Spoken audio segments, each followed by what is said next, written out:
Olá, estudantes. Tudo bem? Sejam bem-vindos.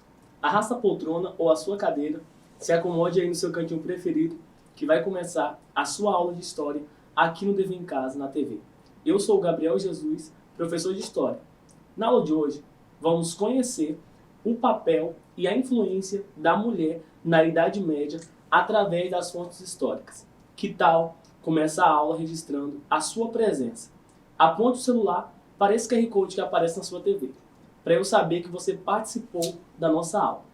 A sua interação é muito importante, combinado? Mas antes, vou passar algumas informações para vocês que estão nos assistindo. A aula de hoje é para as turmas do 6º ano do ensino fundamental. Irá trabalhar com a seguinte habilidade da BNCC: descrever e analisar os diferentes papéis sociais das mulheres no mundo antigo e nas sociedades medievais.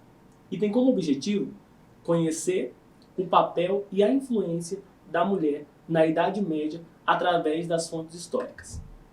Estamos no século XXI, na era da pós-modernidade, e eu imagino que você conheça muitas mulheres influentes na nossa sociedade. Porém, hoje, nós vamos conhecer o papel e a influência da mulher na Idade Média, que corresponde ao período de 476 a 1453.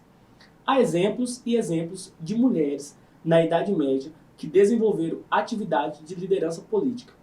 Mulheres que tiveram à frente de exércitos, mulheres que ajudaram a conduzir batalhas, mulheres que trabalhavam nas oficinas, tendo determinados ofícios que eram quase propriamente femininos. As tecelãs são exemplo disso. Mas antes de conhecermos essas mulheres, vamos entender como era a Idade Média. A economia durante esse período era basicamente agrária. A prática agrícola exigia o cuidado com a terra. Para isso, os servos que trabalhavam nela utilizavam instrumentos como o arado e a força dos animais domésticos. Cada feudo se autogovernava, estabelecendo a sua própria política. Era uma sociedade estamental que não permitia a mobilidade social, conforme o ditado da época. Existem aqueles que lutam, os nobres, aqueles que rezam, o clero, e aqueles que trabalham, os servos. Vamos conhecer um pouco mais a organização de um feudo? Como mostra a imagem, aqui nós podemos ver como estava organizado um feudo, né? Ali na região principal ficava o castelo. Aqui nós podemos ver na parte mais baixa que ficava a igreja, a casa dos servos, aqui a plantação e o manso servil, que era onde esse pessoal ali da classe mais baixa ficava. Então, como podemos ver aqui nesse exemplo de feudo. No período medieval, as mulheres eram educadas para desempenhar determinados papéis, independente do grupo social do qual ela pertencia. Ter filhos e ser uma boa mãe, ser uma boa filha e uma boa esposa, tendo como base o moralismo e as boas práticas cristãs. Essa era a visão e a expectativa da sociedade na Idade Média, que as mulheres deviam pertencer aos pais e posteriormente aos maridos. Como podemos ver nessa imagem aqui, a mulher na Idade Média executando esse papel, né? Essa expectativa, cuidando dos filhos, fazendo leitura ou tecendo ali algum material domiciliar. Muitas mulheres seguiam o roteiro de submissão. No entanto, outras fizeram de sua vida um marco histórico. Desse modo, nas esferas sociais e sacerdotais, ligado à esfera cristã da Igreja da Idade Média. Assim como os homens, algumas mulheres possuíam um grande trânsito. A sociedade não negava espaço a partir de determinações políticos-religiosas, como bem nota a historiadora Regine Pernod, no livro O Mito da Idade Média.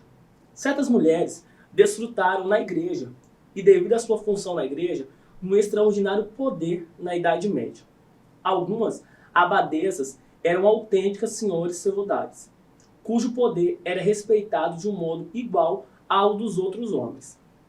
Algumas usavam báculo como bispo, administravam muitas vezes vastos territórios como aldeias e paróquias. Então aqui nós podemos ver esse livro muito interessante da Regine, O Mito da Idade Média.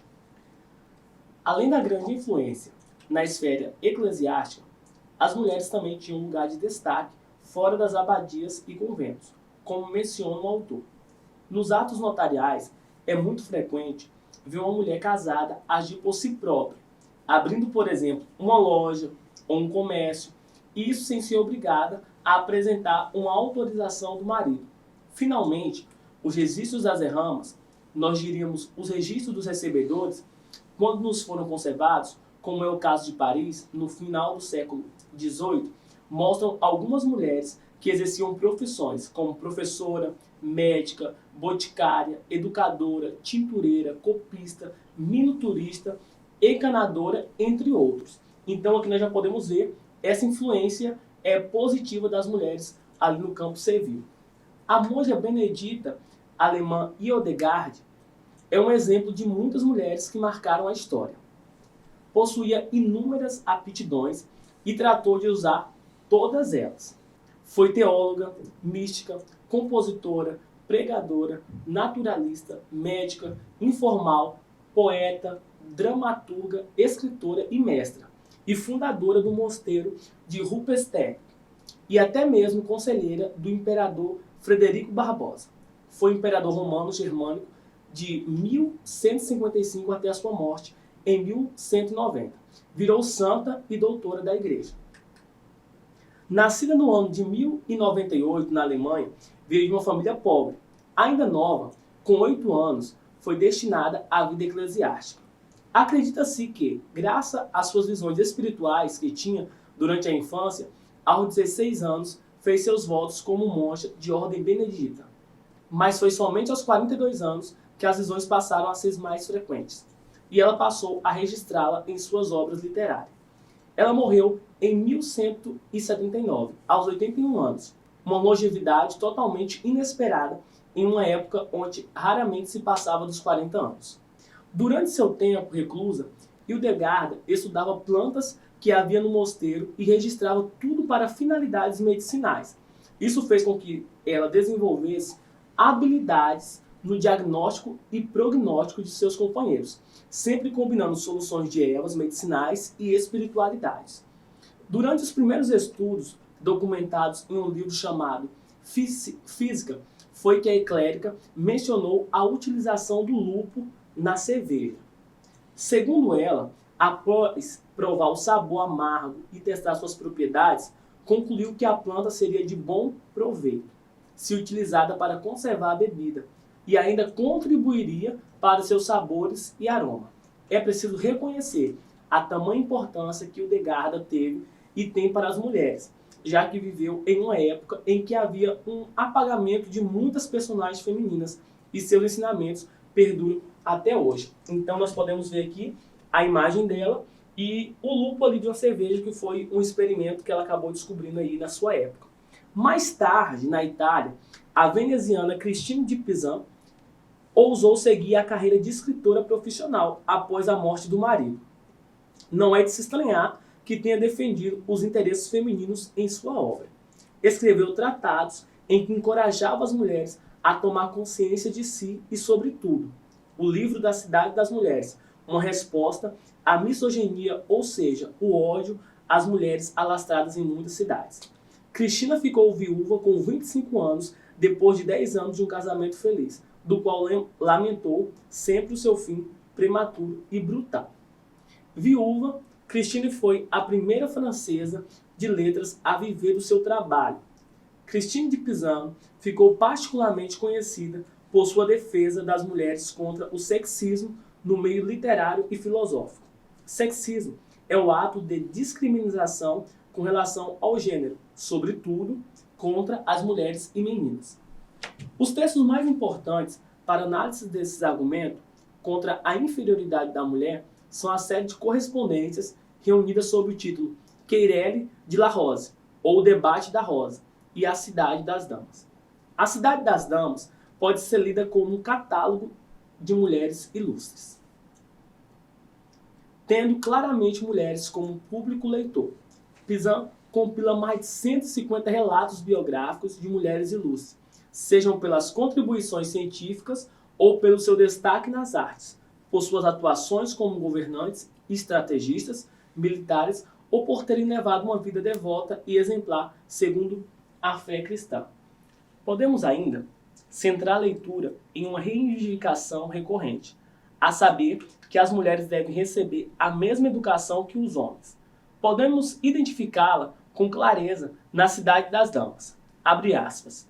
Se fosse o costume mandar jovens meninas para a escola e ali ensiná-las toda sorte de diferentes matérias, assim como se faz com os jovens meninos, elas entenderiam e aprenderiam as dificuldades de todas as artes e ciências com tanta facilidade quanto os meninos.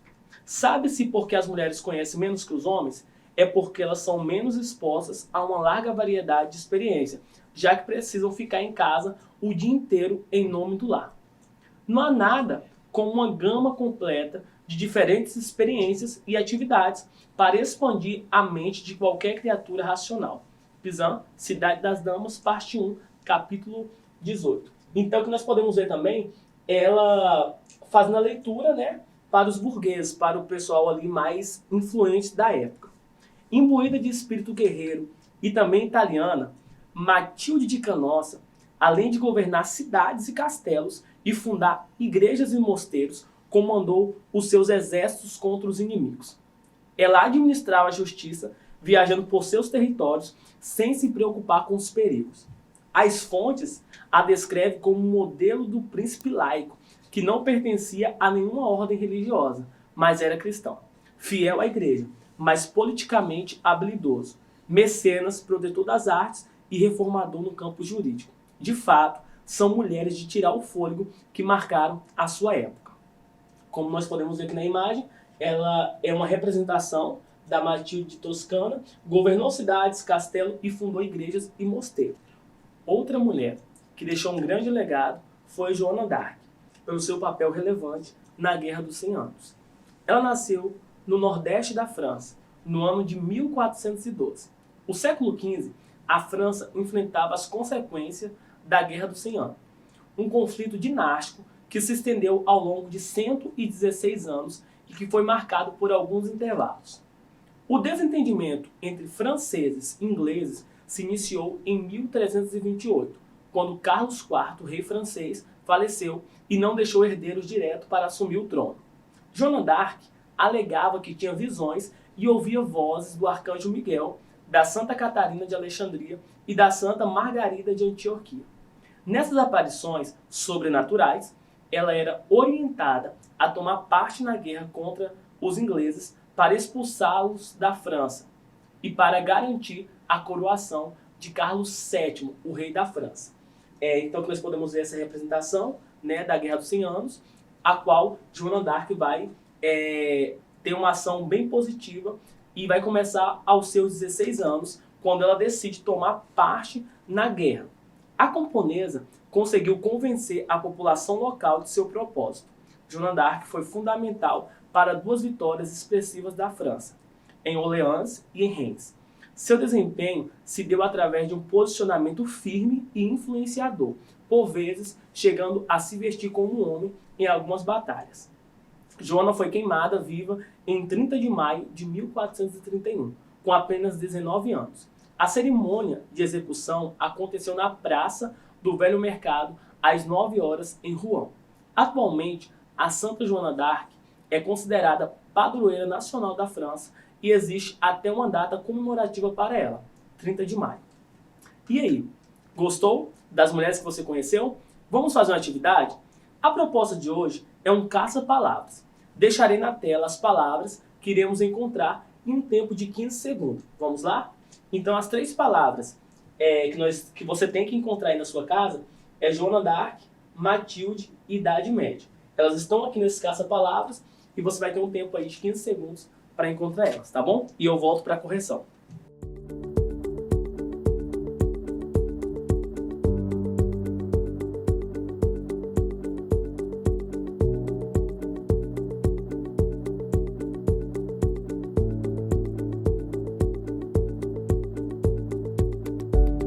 E aí, pessoal, voltei para a correção.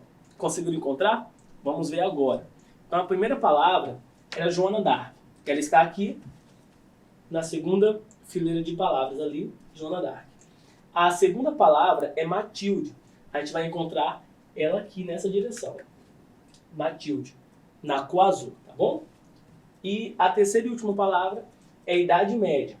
vamos encontrar ela aqui, circulado na cor verde. Então, corrigindo aí, vermelho, Joana d'Arc, azul, Matilde, e na cor verde, Idade Média. Bem, estamos chegando ao fim de mais uma aula. Mas antes, não se esqueça de registrar sua presença nessa aula. A sua participação é muito importante. Vamos relembrar o que aprendemos hoje? Começamos falando do contexto histórico da Idade Média. Entendemos o ambiente social que a mulher estava inserida.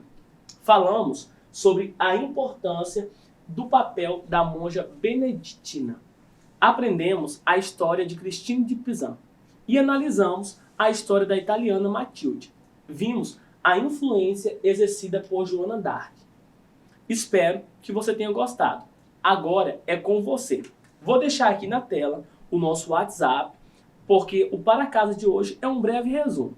Trazendo essa aula para o contexto atual, escreva sobre uma mulher que marcou a sua vida. É bem simples.